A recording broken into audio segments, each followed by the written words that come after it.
병원이 당신에게 알려주지 않는 진실에 대해서 신재원, 이진한 두 의사분께서 이렇게 귀한 책을 썼습니다.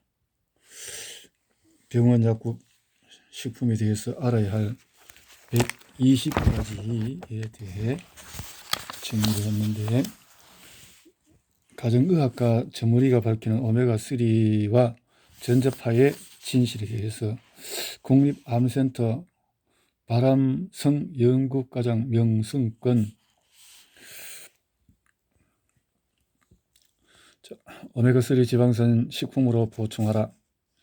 2012년 4월 9일 건강기능식품업계와 식약청 보고에 따르면 오메가3는 홍삼, 개인 개별 인증 제품, 비타민 및 무기질, 알로에에 이어서 건강기능식품 전체 생산액의 3%에 해당되는 348억 원이라고 한다. 건강기능식품뿐만 아니라 약으로도 처방되고 있는 오메가3 지방산 보충제는 지금까지 특히 심혈관 질환으로 예방하는 것으로 알려져 왔다. 하지만 최근에 필자가 연구 책임자로 참여한 연구가 뇌과학 분야의 저명한 의학학술지인 뇌과학 기록 온라인판에 출판되었는데, 그 결과는 이전과는 전혀 다르게 나왔다. 1995년 이후부터 2010년까지 15년 동안 국제학술지에 발표된 오메가3 지방산 보충제의 심혈관 질환 2차 예방의 효능을 알아본 14편의 무작위 이중 맹금 위약 대조건 임상 실험을 메타 분석한 결과 오메가3 지방산 보충제의 복용이 심혈관 질환의 병력이 있는 사람들에게 심혈관 질환의 2차적인 발생을 예방하는 데 효과가 없는 것으로 나타났다. 즉, 최종적으로 14편의 임상시험 연구 결과로 총 24,485명의 심혈관 질환 과력이 있는 환자를 대상으로 통합하여 메타 분석한 결과 EPA 및 DHA와 같은 오메가3 지방산 보충제 복용은 전반적인 심혈관 질환 사망률, 돌연 심장사, 심근경색증, 우렬성 심부전, 일과성 허혈성 발작 및 뇌졸중의 발생을 줄이지 못하는 것으로 나타났다. 1970년대에 발표된 보고에 따르면 그린랜드에 사는 이누이트인들은 유독 심혈관 질환 발생이 낮은데, 그 이유로 EPA와 DHA와 같은 오메가3 지방산이 풍부한 고등어, 삼치, 참치 등과 같은 등푸른 생선을 많이 먹기 때문인 것으로 조사되었다. 그 후에 환자 대조군 연구 및 코호트 연구와 같은 관찰적 연구를 통해 생선이나 생선기름의 섭취는 심혈관 질환을 예방하는 데 도움이 되는 것으로 보고가 되었다. 그리고 1999년 발표된 1만 1,324명의 심근경색 병력이 있는 사람을 대상으로 이탈리아에서 시행된 대규모 임상시험과 2007년에 발표된 1만 8,645명의 고지혈증 환자를 대상으로 일본에서 진행한 대규모 임상시험에서는 오메가3 지방산 보충제의 복용으로 협심증, 심근경색증과 같은 관상동맥질환의 뇌졸중의 발생이 준 것으로 나타나 지금까지 임상에서도 처방이 되고 있다. 하지만 이 두 개의 대규모 임상시험은 위약을 사용하지 않아 연구 대상자나 연구자 모두 진짜 약의 투여 여부를 알 수 있는 공개 지표지 임상시험이었다. 때문에 오메가3 지방산 보충제를 복용한 군은 위약 효과를 경험하거나 의사 주도하에 오메가3 지방산 보충제를 투여받지 않은 군에 대해 과도하게 심혈관 질환을 진단하게 되는 편향 등으로 효과가 있는 것으로 나왔을 가능성이 있다. 그래서 이번 연구에서는 대조군에게 위약을 사용해 연구자와 연구 대상자가 오메가3 지방산 보충제인지 위약인지 모르게 하는 이중 맹금을 사용한 임상시험 14편만 종합했고, 그 결과는 심혈관 질환 예방 효과가 없는 것으로 나온 것이다. 오메가3 지방산은 항부정맥 효과, 항죽상혈전, 혈관 확장, 지질 감소 등의 작용으로 심혈관 질환을 예방할 수 있는 것으로 추정하고 있다. 오메가3 지방산이 풍부한 음식으로는 고등어, 연어, 참치, 청어와 같은 등푸른 생선, 호두, 땅콩 같은 견과류, 올리브유, 콩류, 아마씨유 등이 있다. 하지만 이러한 음식에 들어있는 오메가3 지방산과 기름으로부터 추출, 제조된 오메가3 보충제는 인체에 다르게 작용할 수 있어 구분이 필요하다.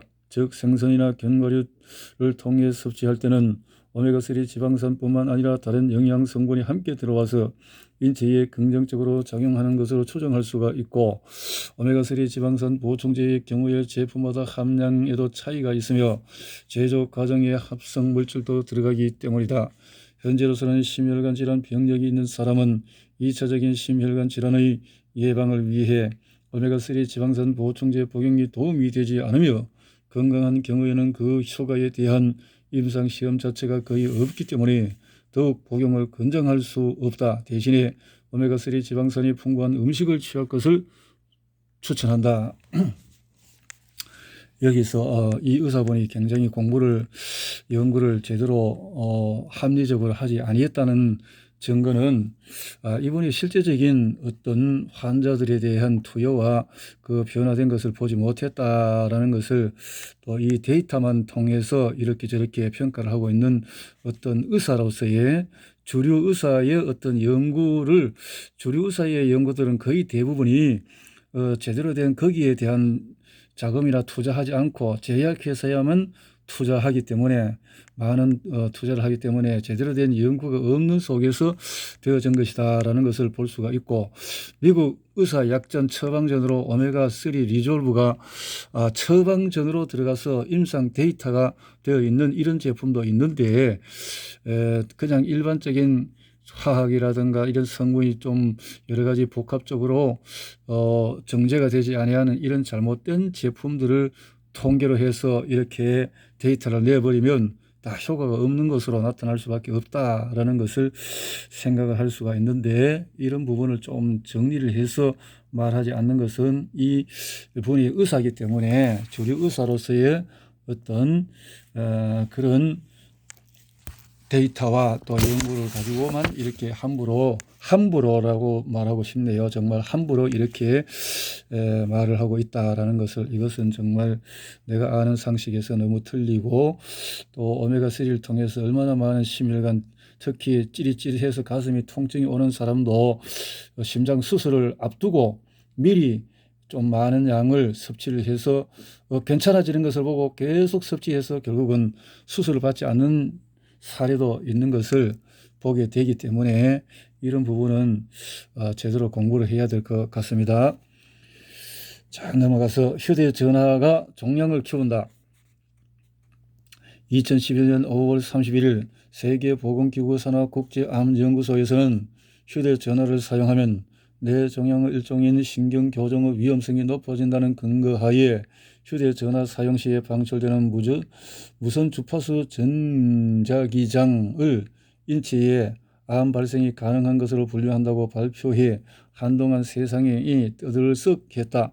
국제암연구소에서는 발암물질과 관련하여 1그룹의 발암물질, 2그룹에서 A의 발암 추정, 2그룹에서 B의 발암 가능, 3그룹의 분류 불가, 4그룹의 비발암 추정의 5가지 그룹으로 542종의 물질을 분류하고 있는데, 휴대전화 사용 시 방출되는 전자기파를 처음으로 2그룹 B의 발암 가능으로 분류한 것이다. 이는 전 세계 14개국 과학자 31명이 모여서 그동안 발표한 수백여 편의 각종 연구 결과를 종합하고 의견을 모은 끝에 내린 결론이다. 이 제대로 된 임상과 연구와 데이터를 보지 않고 그냥 어느 편협된 그런 논문들을 두고 이렇게 너무 쉽게 판단한 이 책의 가치가 이런 데서는 옳은 점수를 주기 어렵겠다라는 생각이 들어집니다. 이러한 발표가 있기 1년 반 전인 2009년 11월에 필자는 휴대전화 사용 시에 종양의 위험성이 높아질 수 있다는 연구 결과를 종양학 분야의 최고 국제학술지인 임상종양학저널에 발표했다. 이전 약 10년 동안 발표된 환자 대조군 연구, 이를테면 뇌종양 환자군 100명과 정상 대조군 100명을 선정하여 휴대전화 사용 여부나 빈도를 조사하여 관련성을 알아보는 연구 방법 23편을 종합하여 메타 분석을 시행한 결과 휴대전화를 10년 이상 사용한 사람은 그렇지 않은 사람보다 종양, 주로 뇌종양의 발생 위험이 약 18% 높았다. 사실 이 휴대전화도 그렇지만 휴대전화가 그럴 정도라면 참 엑스레이, CT, MRI 이런 것은 얼마나 더 위험하냐, 이런 데 대한 데이터는 좀 내지를 왜 못할까. 흥미로운 사실은 23편을 전부 종합했을 때는 관련성이 없었는데 질적 수준이 높거나 휴대전화 회사로부터 연구비를 받지 않은 연구만 종합했을 때는 휴대전화 사용이 종양의 위험성을 높이는 것으로 나왔다. 반대로 질적 수준이 낮거나 연구비의 일부를 휴대전화 회사, 정확히는 휴대전화 회사로 이루어진 이동통신 제조사 포럼 MMF로부터 받은 연구만 종합했을 때는 반대로 종양의 위험성이 낮은 것으로 나타났다. 그런데 이러한 질적 수준이 낮거나 휴대전화 회사로부터 연구비를 일부 받은 연구들은 주로 세계보건기구 산하 국제암연구소에서 주관한 인터폰 연구 주도하에 이루어졌다. 이동통신 제조사 포럼이나 인터폰 연구에 참여한 연구자들은 재정적인 이해관계가 연구 결과에 어떠한 영향도 미치지 않았다고 밝히고 있지만 개운치 않다. 당연하지. 이거는 휴대전화든 주류의사에 관여하든 이 객관성이 결여된 이런 데이터를 가지고 너무 정리를 함부로 너무 쉽게 그렇게 해버리면 많은 피해는 누가 봤습니까? 정리하면 세계보건기구 산하 국제암연구소가 휴대전화 전자파를 발암 가능한 것으로 분류했고 현재까지의 환자 대조군 연구 결과를 종합하면 장기간 휴대전화 사용자의 경우 종양의 발생 위험이 높다는 메타 분석 결과가 있지만 환자 대조군 연구는 편향 등의 제한점이 있는 연구 방법이기 때문에 휴대전화 사용이 종양의 원인이라고 단정할 수는 없다. 환자 대조군 연구보다 편향이 적고 근거 수준이 높은 대규모 코호트 연구, 수만 혹은 수십만 이상의 집단을 정해놓고 현재의 휴대전화 사용을 수집한 후 수십 년 후 휴대전화 사용 여부에 따라 종양 발생에 얼마나 차이가 있는지 알아보는 연구 방법이 필요하다. 이런 것들은 돈을 들여서 하기가 어렵죠. 그러니까 연구 자체를 하기가 어려운 연구들을 데이터로 뭐 있는 것 같이 한 것 같이 이렇게 너무 쉽게 평가 판단하는 것은 너무 어설프다. 그러나 휴대전화는 전자파가 있다는 것은 분명하고 그렇다면 전자파를 통한 다른 것들 또 방사선, 또 MRI 이런 것들은 얼마나 더 위험성이 큰가 하는 것들은 우리가 유추해 볼 수 있을 것 같습니다. 하지만 현재 휴대전화 사용과 종양의 관련성이 임상적으로 명확히 밝혀지지 않았다 해도 위험을 높일 가능성이 제기되고 있으므로 사전 예방의 원칙에 따라 휴대전화 사용 시 발생하는 전자파 노출을 최소로 하는 방법을 숙지해야 한다. 이 맞는 말이죠. 휴대전화 전자파 노출을 최소로 하는 방법은 스피커를 사용한다. 수 센티미터만 떨어도 인체의 전자파 수가 1000에서 10,000배 줄어들 수 있다. 줄이 있는 이어폰을 사용한다. 사용하지 않을 때는 가방에 넣는다. 시골 지역 혹은 운전 등 신호가 약한 지역에서는 전자파가 더 많이 방출되니 사용을 자제한다. 아이들이 사용하는 것을 자제한다. 현재까지 어린이나 청소년의 휴대전화 사용이 종양이나 질병에 어떤 영향을 미치는지에 대한 연구가 없기 때문에 더욱 주의가 필요하다. 이거는 좋은 말씀이네요. 비타민의 진실. 비타민 연구에 관한 충격 보고서. 비타민이 암 발생을 높인다면 얼마 전 한 텔레비전 프로그램에서 하루 20알이 넘는 비타민을 복용하고 있다는 10대 소녀가 출연해 화제가 된 적이 있다. 한 달에 수십만 원어치의 비타민을 복용하는 것인데 엄마의 강요로 먹는다고 해서 논란을 일으켰다. 이 소녀가 아니더라도 비타민은 현대인들에게 가장 친숙한 건강 보조제이다. 인기 있는 건강 프로그램의 제목이 비타민일 정도니 현대인들의 비타민 사랑을 알 수 있다. 그런데 피로 회복이나 감기 예방, 항산화 효과로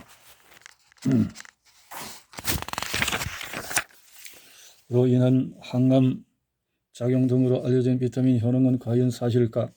명승건 박사는 2009년 22편의 비타민 관련 임상시험을 종합 분석한 논문을 국제종양학술지인 종양학연보에 발표했다. 이런 식으로 여러 편의 논문을 종합해서 분석하는 것을 메타 분석이라고 한다.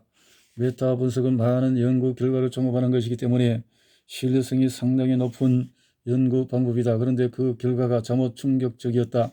비타민 A, 비타민 E, 셀레늄, 베타카로틴 보충제 등 이른바 항산화제라고 불리는 비타민을 먹은 집단과 그렇지 않은 집단 사이에 암 발생률이 차이가 없었을 뿐만 아니라 오히려 먹은 집단에서 방광암 발생이 52% 높은 것으로 나온 것이다.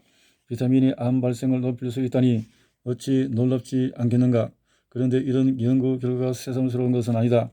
비타민제 보충에 대한 부정적인 논문이 세계 3대 임상학술지로 알려진 미국 의사학회지에 이미 2007년에 발표된 적이 있다. 이 논문 역시 그동안 발표된 47편의 비타민 관련 임상시험을 종합 분석한 결과였는데 비타민 A, 비타민 C, 비타민 E, 셀레늄, 베타카로틴 보충제를 먹은 사람이 이를 전혀 먹지 않은 사람보다 오히려 사망률이 5% 높았다는 것이다. 비타민제를 먹으면 사망률이 높아진다니 정말 끔찍하다. 그러니까 이런 부분들은 현대 의사들이 이런 부분을 연구를 해서는 안 된다는 거죠. 현대 의학자들은 그냥 찍고 항암하고 화학약을 넣고 석유 찌꺼기를 가지고 이렇게 만든 그 약을 가지고 처방하는 사람들이 이 건강식품에 대해서 이렇게 함부로 말한다는 것은 참으로 이율배반이다라는 생각이 들고, 특히 이 또 비타민 제제들이 화학 성분에서 나온 것들은 그 비타민 C는 화학적인 석유화학이 아니겠고 어쨌든 옥수수 추출물에서 나오는 걸로 인식이 되어지기 때문에 일반 화학적인 추출이라도 괜찮다라고 하지만 일반 다른 것들은 땅에서 나온 것인가 식물성에서 추출한 것인가에 따라서 큰 차이가 있는 것이죠. 합성 비타민, 천연 비타민 놀라운 효능의 차이 여기 써놨군요. 우리는 비타민이 감기 예방에 도움이 된다고 알고 있다. 과연 비타민이 감기에 효과가 있을까? 코크란 라이브러리에서 2010년에 역시 29편의 임상시험을 종합 분석해 논문을 발표했다. 비타민 C 보충제를 하루에 200mg 이상 먹는 집단과 그렇지 않은 집단의 감기 발생 여부에 차이가 없다는 내용이다. 이런 결과에 대해서 그동안 많은 연구 결과가 배치된다고 말하는 사람도 있다. 수십 년 동안 발표된 수백 편의 연구 결과에서 각종 비타민, 항산화제, 영양물질이 풍부한 과일과 채소를 많이 섭취하는 경우 심장 및 혈관 질환과 소화기암 발생이 낮아지는 것으로 나왔다는 것이다. 이런 차이는 어디에서 오는 것일까? 확실하게 규명되지는 않았지만은 학자들은 천연 비타민과 합성 비타민의 차이라고 설명한다. 과일과 야채에 들어있는 천연 비타민은 우리 몸에 이롭지만 화학적으로 합성된 합성 비타민제는 우리 몸에 해롭다는 것이다. 과연 이런 사실을 우리나라 사람들은 얼마나 알고 있을까? 최근 유행하고 있는 비타민 주사도 같은 맥락에서 근거가 불충분하다. 그러나 많은 언론이 비타민의 효능에 대해서 기사를 쓰고 있고 텔레비전에 나와 대놓고 비타민을 먹으라는 의사도 있는 것을 보면 국민들이 진실을 알기란 쉽지 않은 것 같아 답답하다. 그래, 이게 정확한 어떤 연구와 공부가 없으면 이런 걸 또 함부로 쓰지 말아야지. 지금 그 비타민에 대한 거 우리 국내만 해도 참 이황재 박사님 같은 분은 30년, 40년 동안 해서 얼마나 귀한 책을 써서 비타민을 그렇게 드시면서 온 가족이 그렇게 건강하고 또 코로나 바이러스 시대에 얼마나 치유 효과를 내고 있고 또 내가 요법으로 해서 또 수많은 사람들이 이 도움을 받고 있는 이런 내용들을 좀 공부를 하고 이런 글을 썼으면 좀 좋지 않을까 이런 생각이 좀 들어지네요. 이런 부분들은 물론 이게 화학 석유 제품과의 차이는 있을 것이다. 비타민에 중독되면 약도 없다. 몸 안에 축적되는 지용성 비타민의 폐해, 영양제로 인기 높은 비타민도 예외는 아니다. 비타민은 노화의 주범으로 알려진 활성산소를 제거하는 항산화 효과가 뛰어나 신체의 기능의 저하를 막고 심혈관 질환과 같은 만성병을 예방하는 데 탁월한 효능이 있는 것으로 알려져 있다. 하지만 과다 섭취할 경우의 부작용도 만만치 않다. 비타민은 크게 지용성 비타민과 수용성 비타민으로 나뉜다. 수용성은 물에 녹고 지용성은 기름에 녹는 성질을 가지고 있다. 일반적으로 소변으로 배출되는 수용성보다는 체내 축적이 가능성이 높은 지용성이 더 나쁜 영향을 미치는 것으로 알려져 있다. 지용성 비타민에는 비타민 A, D, E 등이 있다. 비타민 A는 시력과 치아 발달, 성장, 표피 조직의 분화, 배아의 발달과 생식에 필요하다. 하지만 많이 복용할 경우에 구토, 가려움, 건조하고 거친 피부, 기형아, 출산 등을 일으킬 수가 있다. 특히 간에 잘 축적되기 때문에 간 기능 장애 등 심각한 부작용을 낳을 수 있다. 성인 하루 초천 식이 섭취 용량은 2000에서 2300 IU 비타민 섭취 국제 단위이다. 특히 임산부의 경우에 하루에 5000 IU 복용하면 선천성 기형아를 출산할 위험이 있으므로 주의해야 한다. 비타민 D는 뼈 형성과 혈액의 전해질을 유지하는 데 필수적인 비타민이다. 성인 하루 추천 식이 섭취 용량은 200에서 400 IU이다. 이 양의 5배를 초과해 먹을 경우 혈액 중에서 칼슘 농도가 높아지는 등 독성이 나타나며 특히 어린이에게 심각할 수가 있다. 비타민 E는 산화로부터 세포의 구성물질을 보호하고 독성 산화 물질의 생성을 저지하는 항산화 기능이 있는 비타민이다. 다른 지용성 비타민에 비해서 상대적으로 독성이 낮다. 다만 하루에 800에서 1200mg 이상 복용할 경우 발진이나 근육 쇠약, 피로, 두통 등이 발생할 수 있을 뿐만 아니라 생리가 빨라지거나 생리량이 점점 많아질 수가 있다. 천연이냐 또 화학으로 뽑아낸 것이냐에 따라서 큰 차이가 있을 것이다 생각을 하고 또 화학으로 뽑아낸 비타민 제제들이라면 또 역시 화학 약의 어떤 부작용과 같은 그런 것도 일부 생각을 해볼 수가 있겠다라는 생각이 들어집니다. 수용성 비타민도 과다하면 부작용을 일으킨다. 수용성 비타민에는 비타민 C와 B군 등이 있다. 비타민 C는 항산화 작용을 하는 대표적인 수용성 비타민으로 알려져 있다. 하루 권장량은 70mg이지만 1000mg 정도까지는 체내에서 처리할 수 있다. 하지만 이보다 더 많은 양을 섭취하면 체의 산성화로 신장 결석을 초래하거나 구역질 구토 등의 이상 반응을 일으킬 수가 있다. 하루에 6천, 7천, 10,000g 이상 아니 10만 g까지도 섭취해도 괜찮다라는 내용의 비타민C에 대한 내용들이 있죠. 이 내용은 정말 미국에서 라이너스 폴링 박사께서 1970년도에 참 미국에서 엄청난 반향을 일으키면서 많은 논쟁이 거리가 있었지만 그 후대에 닥터 하병근 박사라든가 이왕재 박사 같은 분들이 대단한 연구를 통해서 우리 국내에서 엄청나게 알려지고 실제적으로 그런 분들은 섭취를 통해서 특히 이왕재 박사님은 그런 섭취를 통해서 수많은 사람들을 건강으로 인도를 하고 있다라는 것을 봤을 때 이런 것은 너무 연구가 안 된 내용들로 이렇게 정리가 되어졌다라고 볼 수밖에 없고 특히 화학적인 약에 대한 부작용에 대해서 좀 많은 지적이 있었으면 이런 책에서는 현대의학의 현대병원에 대한 것을 지금 진실을 캐는 문제이기 때문에 이 비타민이나 이런 부분은 건강기능학적으로 관계되는 분들이 연구를 더 한 것들을 잘 참조하는 것이 도움이 될 것이다. 이렇게 생각이 되어집니다. 비타민 B군에 속하는 비타민은 피 속의 호모시스테인 농도를 낮춰 심장병이나 뇌졸중 같은 심혈관 질환의 예방에 효과적이라고 알려져 있다.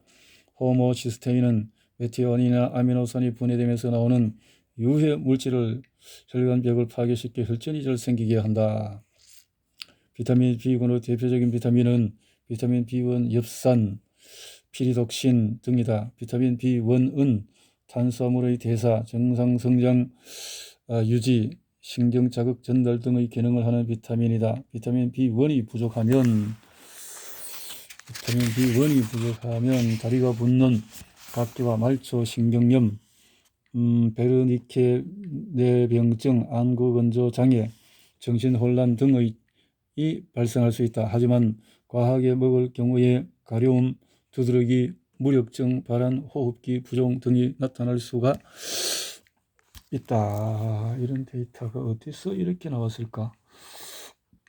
제대로 이렇게 섭취를 해본 결과로 나와야 되는데 나는 이제까지 4년, 5년 먹어도 그러니까 오히려 몸이 좋아졌지 또 여러 가지로 그동안 막혀 있었던 것을 차라리 화학약을 끊어버리고 이런 것으로 제재로 좋은 제품들을 먹었을 때 엄청난 몸이 이렇게 깨끗해지고 얼굴도 깨끗해지고 장내 소화력도 좋아지고 변도 아주 좋아지는 이런 효과를 보게 되는데 약을 먹었을 때는 늘 속이 트림을 하고 속이 쓰리고 뭐 금방 괜찮은 것 같지만은 또 한두 달 또 지나면은 사람이 무기력증이 오고 또 쓰림이 오고 얼마나 그 고통스러운 그 화학약에 대한 진실을 파헤쳐야지 이런 부분은 기능의학적인 부분에서 공부를 하는 것이 맞다라고 생각하고 대강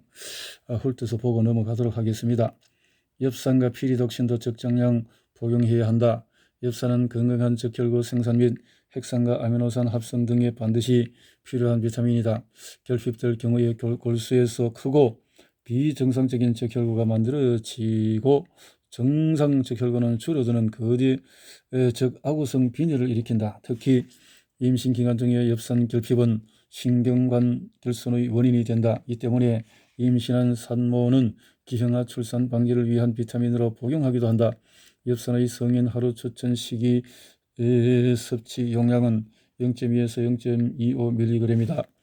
하지만 하루 15mg 이상 복용할 경우에 수면 변화, 집중력 부족, 과잉 행동, 흥분, 우울증, 판단력 장애 등과 같은 중추신경 장애를 초래할 수 있으며 식욕 고진, 구토, 부정, 체중 감소 등을 일으킬 수 있다. 이런 내용들은 거의 다 화학약을 먹었을 때 나타나는 것이기 때문에 잘못 화학적인 비타민을 또 땅에서 추출한 것들로 만들어졌다면 그럴 수도 있지 않을까 생각이 되어집니다. 피리독신도 적혈구 생성에 관여하지만 임신부 또는 젖을 먹이는 산모가 하루 600mg 이상 섭취하면 태아나 영아가 발작을 일으킬 수 있다. 또한 햇빛에 대한 과민 반응이나 구토, 졸음 등도 발생할 수 있다. 이거 모두 화학약에 대한 부작용의 하나라고 볼 수가 있는 내용들인 것 같습니다. 헬리코박터균과 유산균 음료의 진실이라고?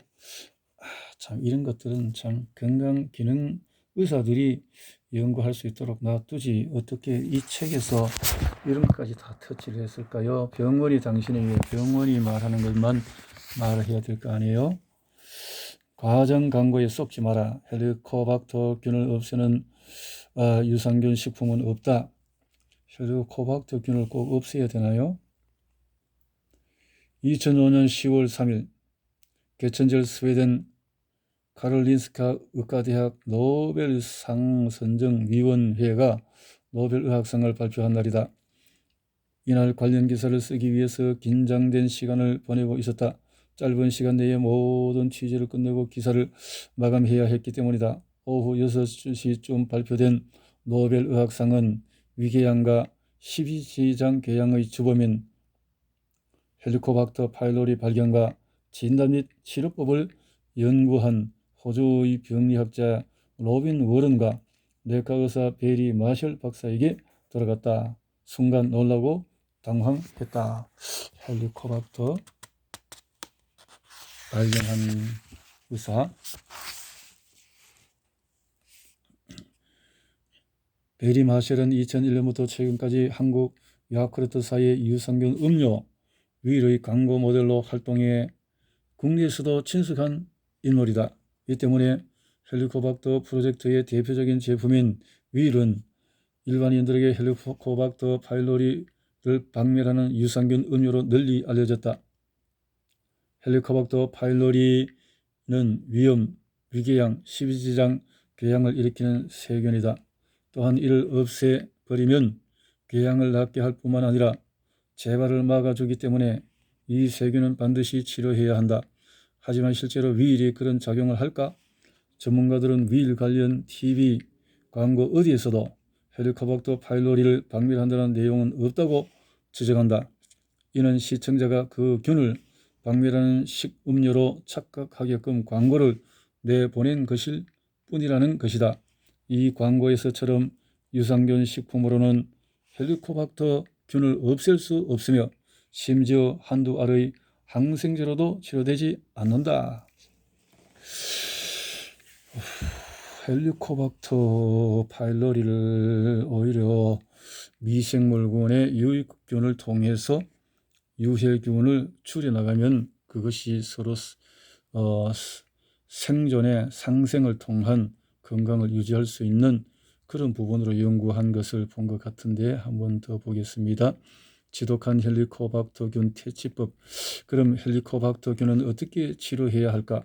현재까지 가장 좋은 방법은 고용량의 항생제 2가지를 합쳐서 3가지 약물을 동시에 복용하는 것이다.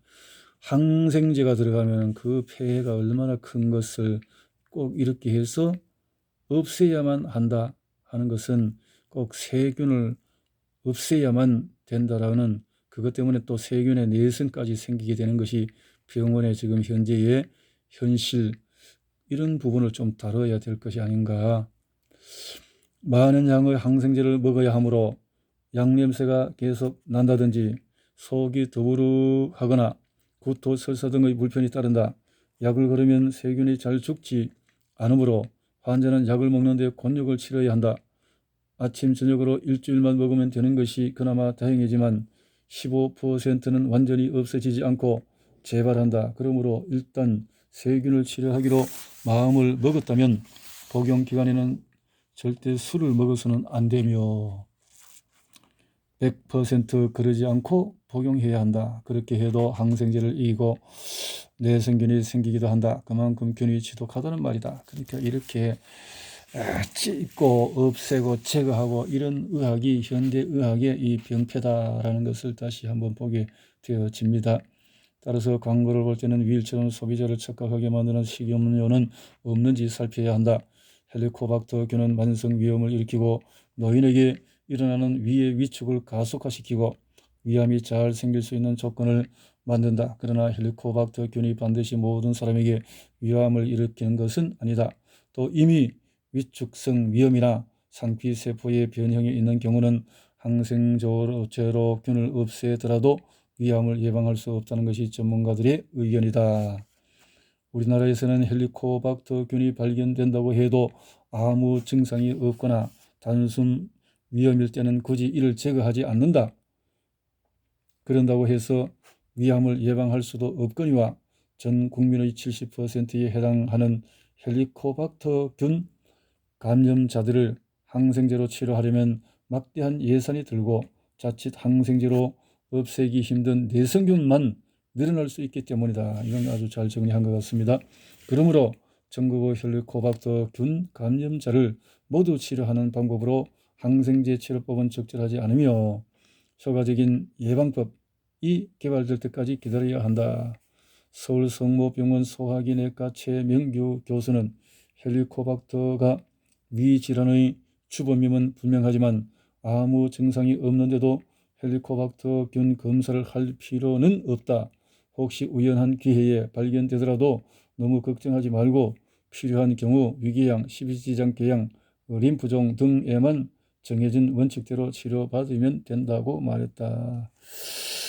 이건 잘 말한 것 같습니다. 그런데 이런 부분들은 소금을 잘 먹고 위산이 제대로 나오게 만들고 또 미네랄 종합적인 영양제를 먹으면 이 소화와 대사가 되어지면서 쓰림도 없어지고 잘 넘어가는데, 이렇게 비타민 체제라든가 이런 것을 부정적으로 말해서 어떻게 좋은 장의 건강을 만들 수 있을 것인가, 참 답답한 내용인 드린 것 같습니다.